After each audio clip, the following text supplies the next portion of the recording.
This week's edition of the Waterboys podcast features a very special guest. You may have heard his voice on the Yahoo Sports Hockey podcast, which is a pretty good podcast you should subscribe to because it's a great podcast, and I sometimes make appearances on that show. You should also check him out on Zone Time with Yahoo Sports. Hey, me again. I also host that show.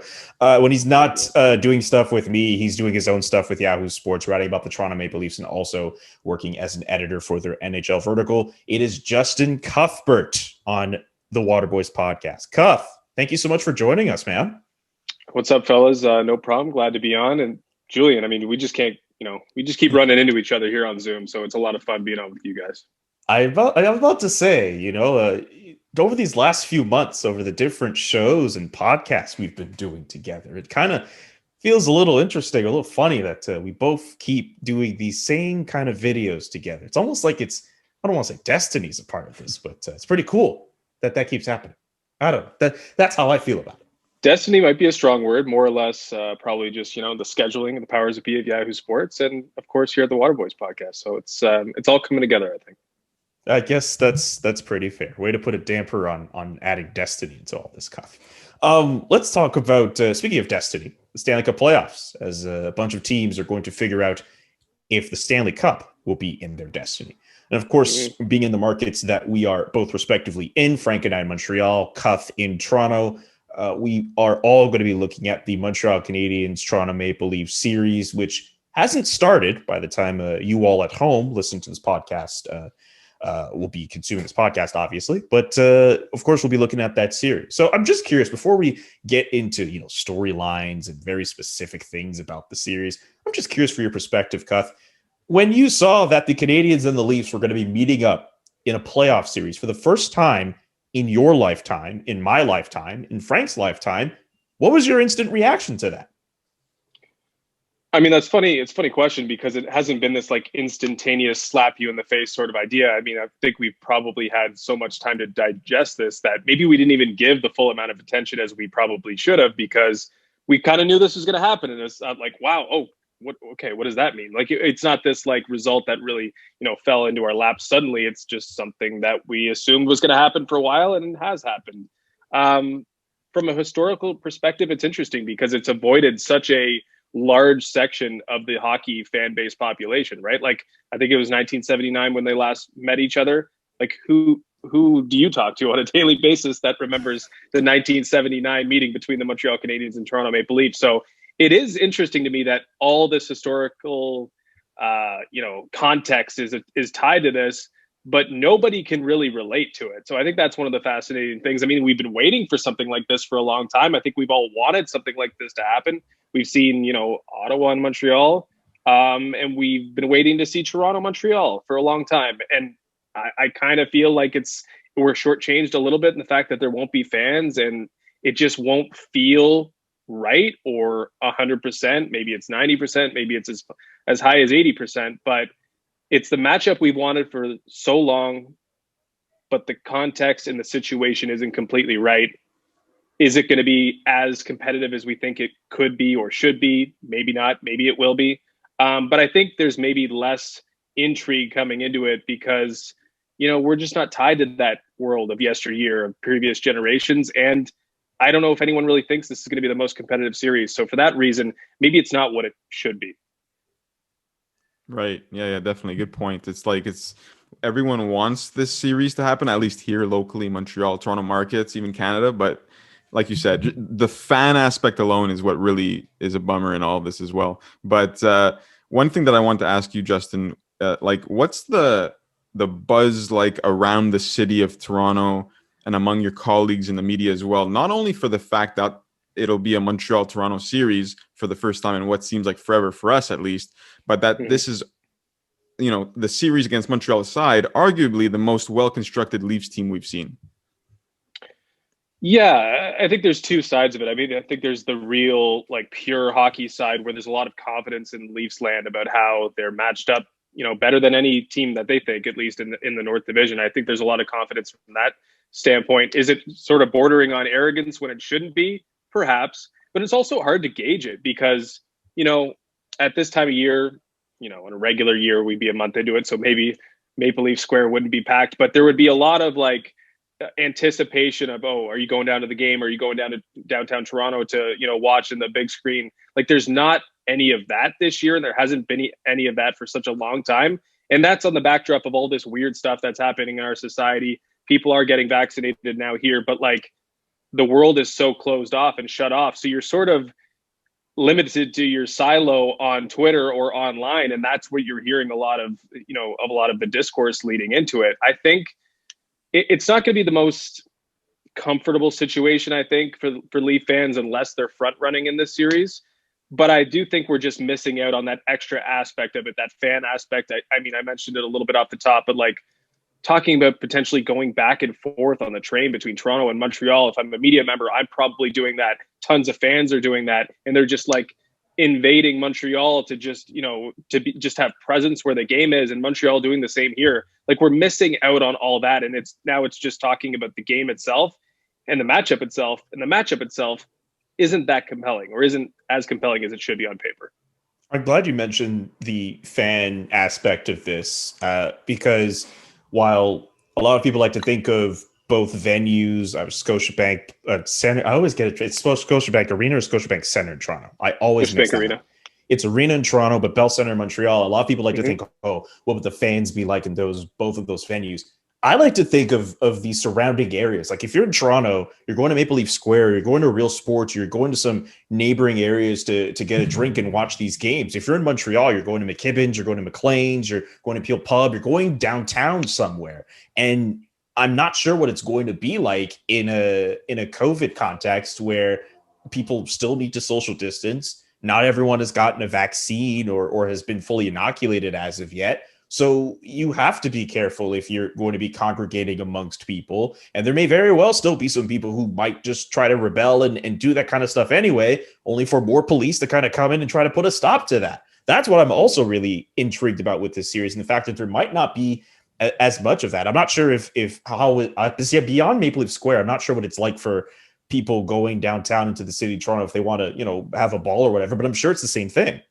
No, it's shut down. I mean, I think you guys are dealing with a curfew. I don't know if you're still dealing with that. Yeah, we still are. But there's literally no options. I mean, there's no restaurants, there's no bars open, there's nowhere to go. If you're going to a friend's house and your neighbor says, hey, there's 10 people over in the backyard across the way, then you're going to get a ticket. And like this, it should be more than that, right? Like it should be an event. This should be Toronto, Montreal, something that you remember for a long time because you and your buddies all experienced it together. You went down to the arena and watched outside and it was pouring rain, but you saw this glorious moment happen on the big screen outside Scotiabank Arena, or you're in the arena, yourself, and you're enjoying it around 20,000 people, or how many people can fit in the two arenas that are going to be involved. Like that's what's missing here. That is exactly what's missing. Whether you're going to the bar, whether you're hanging out in the backyard with your boys, whatever you're doing, you can't really do it. So all we have is the group chats with our friends. And honestly, I'm tired of group chats. I want to see some people in real life, because this is not, I mean,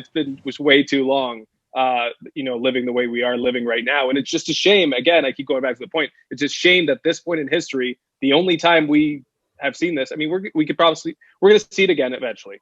But the only time we're seeing Toronto, Montreal in our lifetime so far, we can't enjoy it even to, a reasonable percentage that we'd like to. So for that reason, it's a little disappointing. And for that reason, the product on television isn't even going to be as good. And we know exactly what we're missing when you turn on Florida and Tampa, and 9,000 Floridians are making so much noise and are so excited and are so into the game. We know exactly what we're missing, and we know we know the difference between what it should be and what it's going to be.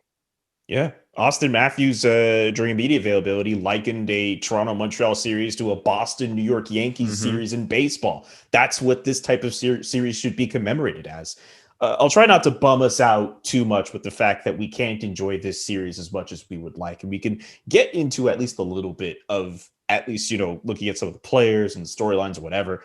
The big thing I kind of just want to ask with Toronto, though, is it seems from a lot of pundits and a lot of people, I mean, myself included, I think Toronto's going to win this series.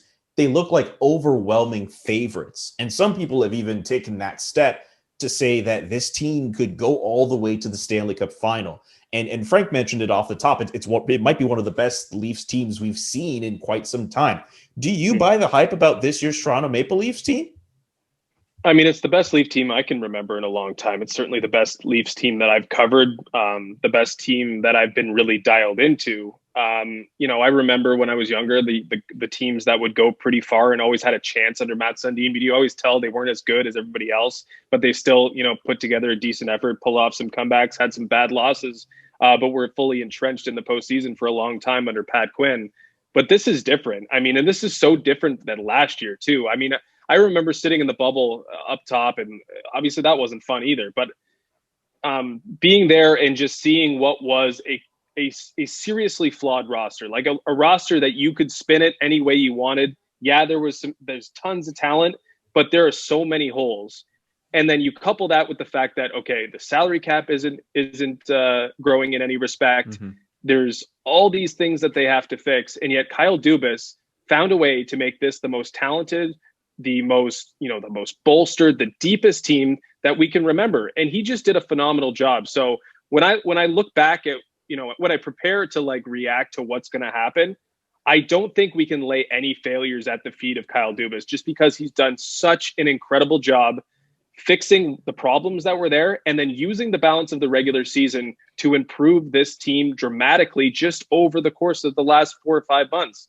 So I fully subscribe to the fact that this is the best Leafs team in a very long time. Fully subscribe to the fact that they should be free and clear out of this division. But I also look at what else is going on in other divisions and other, I guess not conferences, and other matchups. Colorado, Vegas, even Minnesota, what's going on with Tampa and Florida. I'm not sure that they're there. It's going to be like stepping into the batter's box and Aroldis Chapman's throwing 102 when you were just doing soft toss at the bleachers near your house. It might be a completely different world that the Maple Leafs are stepping into. And the precedent that the first 2 series may provide them could be, pretty damaging or put them at a little bit of a disadvantage if they get to the 3rd round. I mean, I think a lot of Leaf fans will just take the 2 rounds because there needs to be progression. I don't know if management or, guys like Joe Thornton will be feeling that, because this might be the last kick of the can. And if they fail in any dramatic way, there might be serious changes to the roster. But I'm fully on board with they should win. And the only thing that is keeping anyone back is the fact that they've always found a way to lose. So, you should be able to separate those 2 things. And this is a completely different team. But that's always going to be in the back of your mind if you're anyone who's watched this team for any period of time. So just before we get into other hockey-related talk, other matchups across the playoffs, I want to hear the two gentlemen here. What are your takes on this series? Is it full out Leafs in 5? Going to be a quick end, or is it going to be a 6, a 7? What's the gut feeling here? Julian, we'll start with you, actually. Sorry, I should have. Okay. Sorry about that. Sure, that's fair. That's fair. I still think, and I mean, this is probably the best chance that Montreal has if the guys that have been out of their lineup over the last few games come back healthy. Carey Price, I still maintain when he is at his healthiest, he gives the Montreal Canadiens its best chance to win any game that they're in. And in a playoff series, when he is healthy, he does bring it. And if he's able to bring it, he could steal a game or 2 potentially. You have to also account for the fact Brendan Gallagher has been out for quite some time as well. And while I have ranted against that in the past, it's very clear the Canadiens very clearly depend on having a guy like Brendan Gallagher in their lineup. I can name off a whole bunch of other guys as well who have been out of the lineup for quite some time. Shea Weber, who it looks as if he might not even be ready for game 1, but I'd be stunned if he wasn't available for this team at all in the playoffs. Health is going to be a huge theme for this team, but I still think they're going to have some measure of it. So I have a really hard time believing that this team is going to get swept or beaten in 5. I still have the Leafs winning because history has shown they've made things hard on themselves, but this is a really good team. And maybe, goaltending might be a bit of a question mark. I understand, but I still think Jack Campbell's a really good goaltender, and he's shown that he's been good at different points this year. So I will say Toronto Maple Leafs in 7. But hey, I'd be happy to be wrong. Justin, I'm not sure this is the case anymore. But if you were looking at who are the most important 3 players at every rung of the positional hierarchy, goaltender, defenseman, forward for the Montreal Canadiens. Forward, I think you can argue Brendan Gallagher. Defense, it might not be anymore, but the neutral observer would probably say Shea Weber. And then, of course, in net, it's Carey Price. So there's injury concerns at the most important piece at all levels of this organization right now. And still, like, I came into this year fully thinking that Montreal was going to give whoever meets them in the postseason absolute fits, just because of the style that they play. Guys like Josh Anderson and Joel Edmondson, even just mean guys, Ben Sherratt. Like, the Leafs have never stood up well to that type of challenge. But with all these concerns and the fact that they've never looked right, I mean, I'll be honest, I put a bet in for this series to end in under 5.5 games. I think the Toronto Maple Leafs should win 4 of the first 5 games. If we're removing historical context from it, I think we view it that way for sure. The Montreal Canadiens have not played at anything beyond what they were last year over the last, take away the first 2 weeks of the season, and that's just what they've been. They've been a 24th place hockey team over that stretch, and the Toronto Maple Leafs have performed as a top 5 team. So when you put those two against each other, it shouldn't be that much of a competition, even if in your mind, like, you think, okay, Montreal's got these sort of pieces. They are the type of team that gives them trouble. They just haven't been that team. And for that reason, a team like Toronto, who's been able to overcome adversity time and time again this season, it seems like nothing phases them. I'm going to remove the historical context, and I'm just going to read what I see. And what I see is a Toronto Maple Leafs team that has overcome every challenge and probably will do so again pretty quickly in this series. Yeah, that's a great point. If the Canadiens win game 1, all bets are off in this series. I think we might know within 20 minutes what's going to be. True. Like, that's great point. That's just the way the Leafs have been. And if, the historical context will get into their minds if they find a way to not score early, if they find a way to fall behind early, and if they lose a game 1. All right, so moving on here. Next question for you, Justin. Is there a team in this year's postseason that you see as a true dark horse that's bound to surprise some people? We've already seen some playoff hockey that might influence you a little bit, but who's your dark horse for this year's playoffs? It's hard to say it's not the Minnesota Wild. I think if you displace them, put them in any other division, I think we'd be talking about them legitimately getting out of that division. They still could, but the fact of the matter is that they're probably playing the 2 best teams in the entire league in order to get through into the Final Four, with Colorado or Vegas first, and then Colorado probably in their way. I think Minnesota is just sort of a victim of circumstance of where they are in that division, playing against those 2 really difficult teams, but they are so balanced and they are so dangerous in their own different ways. We saw a guy like Ryan Hartman just be like an absolute terror in game 1 versus Vegas, and they won that game. So, maybe they put themselves on the map a little bit. But when I look at, the haves and have-nots, there's probably 5 or 6 teams that you feel confident in that can win this, that are considered elite teams. I don't think Minnesota's in that group, but I could see Minnesota upsetting the apple cart a little bit. And if I had to choose one that's outside of that group, I think Minnesota's probably the most talented. What I want to know for my next question, we both mentioned on the Yahoo Sports Hockey podcast, we picked Vegas to win the Stanley Cup. We've also given a lot of praise to the Colorado Avalanche as well, who a lot of people are pegging to win the Stanley Cup, or at least have the best chances of any of the playoff teams this year. For which team between Colorado and Vegas do you think it would be a much bigger letdown if they didn't accomplish the ultimate goal of winning the Stanley Cup? That's a great question.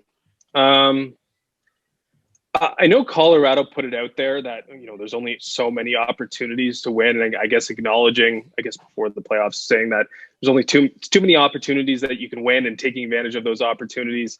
It doesn't feel like it's really urgent from them, because I don't feel like they're going to lose players at any point. I mean, it gets a little bit tougher. You're going to have to pay some guys. It always gets a little bit tougher. But I still think the window is wide open for a team like Colorado, who's not going to just totally disband right away.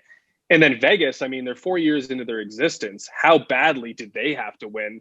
But it seems like they have immense pressure on themselves. And they are the one team that is getting closer and closer to imploding, just based on the fact that they have, $12.5 million in goaltenders. And, on the back end, eventually Shea Theodore is going to have to make more than Alex Pietrangelo.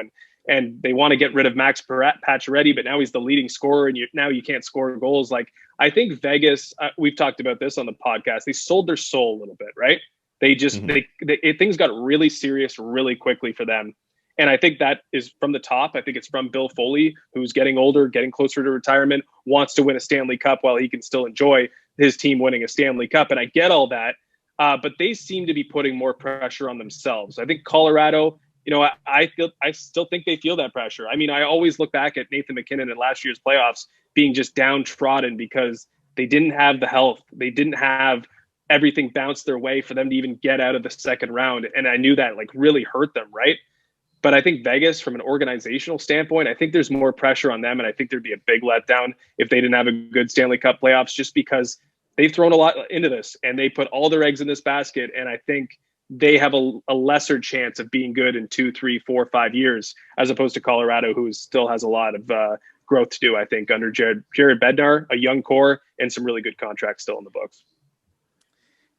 Before we get to the next question, since we're on the subject of other series who have already played at least one game, I want to hear your guys' takes. Justin, we'll start with you. Watching that Pittsburgh game, do they have something to worry about in Tristan Jarry? Because I feel like all 4 of their goals were what could have been stopped. Huh? I just feel like, if we're talking about, playoff moments and shots that should be stopped and whatnot, you need those moments to win games. It would be something on my list of concerns. And also it brings me back to last year's play-in against Montreal, where they didn't get any goaltending either. So anyways, that's just the question I've got for you, Justin. Definitely. I would be concerned if you're looking at Tristan Jarry and you're just, if you're a Penguins fan, first and foremost, you'd know a little bit more about how his performance has, looked over time. But just offhand, you think Tristan Jarry is a Stanley Cup winning goaltender? Maybe behind a really good defense, which Pittsburgh doesn't necessarily have. I mean, that's not going to be the way they win hockey games. I don't think they're going to be relying on Tristan Jarry to keep it to 1 or 2 every night, and that's their only recipe to win. I think they're going to be trying to outscore the competition, and I think they got the game that they wanted in Game 1 versus the New York Islanders. The only problem is that their goaltender wasn't as good as the other goaltenders. So, I think that was probably one of his worst games, one of his worst performances, maybe the form that obviously you can't win with. But I just think maybe in the long run, you're going to need a little bit more just from that position and just overall. Like maybe Tristan Jarry is just not good enough to be a Stanley Cup winning goaltender. There are few goaltenders that are good enough to be Stanley Cup winning goaltenders. So that might just be a fundamental flaw for them. I think there are more flaws than just that. But if I'm a Pittsburgh Penguins fan, I'm pretty concerned about the goaltending, and I'm pretty concerned about what Marc-Andre Fleury is doing in Vegas, and I'm less concerned about what Matt Murray is doing in Ottawa. But I might be, just a little bit perturbed at the fact that quality goaltending has gone out the door, and mine right now might not be up to snuff. And more on that note, when you think of when the goaltending's not there, you think of a series being lopsided. Who do you think will be the most lopsided series of round 1? Immediately what came to my head was Carolina, Nashville. I think they do have a great equalizer in UC Saros. I think Colorado and St. Louis could go a type of way as well. With all the Toronto, Montreal. St. Louis is losing David Perron. That could be one as well. I mean, that's the only one that I actually put money down on ending quickly. So maybe that's the one that I'm overlooking. And I think the Edmonton Oilers could make quick work of the Winnipeg Jets as well if they get quality goaltending from Mike Smith, because Mikko Koskinen can give away games like that. But if Mike Smith can stay in the net and play to the standard that he's shown this year, the Edmonton Oilers could just run wild on Winnipeg, who just can't hold up defensively against premier players. And the Oilers are nothing if not a team with premier players.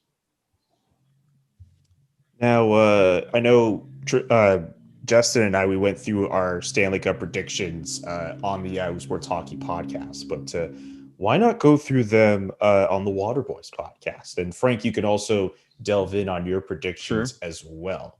I don't know if we necessarily need to go through every single series. Maybe for the sake of time, it just works if we each delve our final 4 teams. So basically each team that's going to come out of each division, and then where we think they're going to stack up in a final.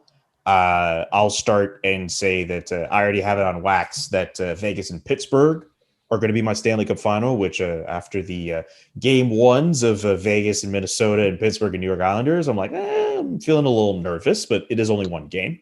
But I also have Tampa Bay and Toronto getting out of their respective divisions. But again, Vegas and Pittsburgh are my picks to reach the Stanley Cup final, and the Vegas Golden Knights are going to win the Stanley Cup. The big reason for Pittsburgh for me is They won their division, and I get Tristan Jarry didn't look so hot in game one, but I just feel with the way this Penguins team has performed in the playoffs in the past. Yes, they did have last year. They did not have the goaltending, and it doomed them against the Canadiens team that played with nothing to lose. I still kind of like the makeup of their team, and I still like how they're able to get the upper hands of some of the other teams they played against in their division, and I think it's enough for them to get to the third round. Justin, do you share those same sentiments? I did not choose the Pittsburgh Penguins to come out of the East, but I'm facing a similar deficit because I had the Boston Bruins coming out. However, I did have Vegas and Carolina as my Stanley Cup final, with Toronto being the other team to get through with Boston. Maybe not feeling as comfortable with Boston based on game one versus Washington, not because I don't think they can beat them, but because I think I might have underestimated the Washington Capitals just a hair. But I think Carolina is the one team that everyone's sleeping on. I don't think we're talking enough about how good of a team they are. You talk about what happens with Tampa Bay and Florida when they clash heads, two elite teams going head to head. The team that finished above them was the Carolina Hurricanes, and pretty comfortably. So I think, we're probably not giving enough attention to them, and I think they're going to get there in the end. And Vegas is down. I still think they can come back. I'm a little worried about the goal scoring there. I think Colorado's just as good of a team, if not better than Vegas, and it's going to be a bit of a coin flip. When Julian and I made the pick, we believed Vegas was going to come first in the division, and that sort of changes the dynamic pretty considerably there. But I think Vegas, Colorado, Carolina, I think you can maybe throw the Leafs into that, and Tampa and Florida are sort of the collection of elite teams. I think ultimately, I think it's going to come down to whoever survives the West. And then I think Carolina or one of the teams from the East, and maybe the Leafs could get there. But I think I think Carolina's at another level, and I really like them to get to the Stanley Cup final. All right, so we've rolled through the Stanley Cup playoffs questions. It's time for the fun stuff now. Whenever we have a guest on the Waterboys podcast, we have them play rapid fire word association. Basically, we give the guest a prompt.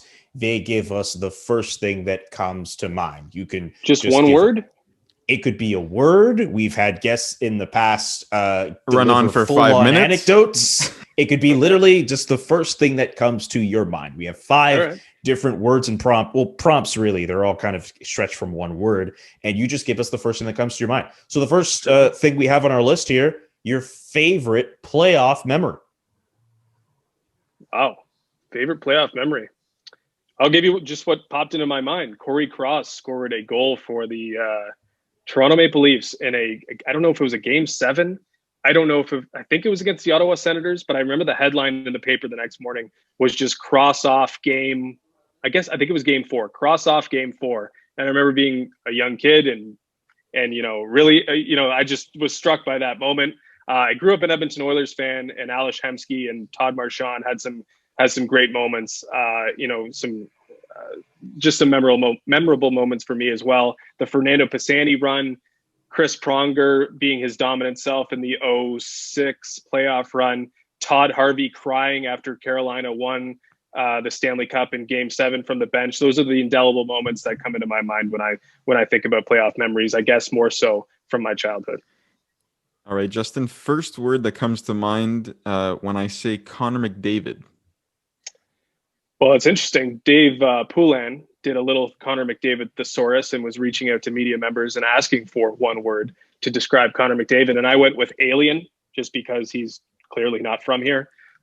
Just an absolutely extraordinary season, an extraterrestrial season, I guess. I was trying to be maybe a little bit cute, but you asked me the same question, so I give you the same answer that I gave to Dave. All good. Hey, I like that. How about overtime goal? Favorite overtime goal? Yeah, I feel like you kind of showed your hand favorite. a little bit. Or it could be. It says overtime goal. It doesn't necessarily have to be favorite. You're right. No, I mean it's not. It's definitely not Corey Cross for that. I guess I got to go with the golden goal. Certainly the indelible moment in terms of hockey viewing in our lifetimes. I'm assuming. Obviously, we all weren't around for the 72 Summit Series, so this is our moment, right? The 2010 golden goal is our moment, and that was probably the overtime goal that will live forever in my head and probably most people's heads that are are in and around our age. So overtime goal, golden goal, that's as good as it gets. I can imagine you've had to live with the person who called that goal for most of your life as well. So I understand what you mean by the fact that it lives on in your head.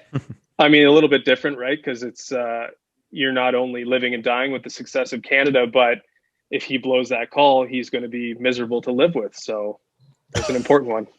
That's a good point, right? Like he could have pulled like an Elliot Friedman and just like called like the wrong like. Ooh, yeah, that would have been bad.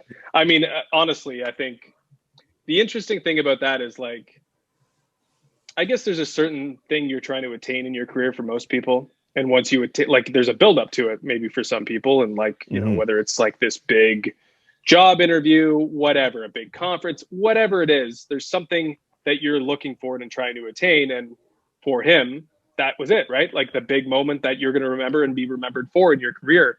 So, you know, if you know him, if you're in his life, you sort of understand that this is going to be very important. The success and failure of this call is going to be something that might affect life, or his life certainly will affect his life.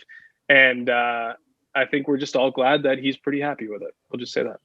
Can I just ask one more weird question about your dad before we get to the rest of the word association list?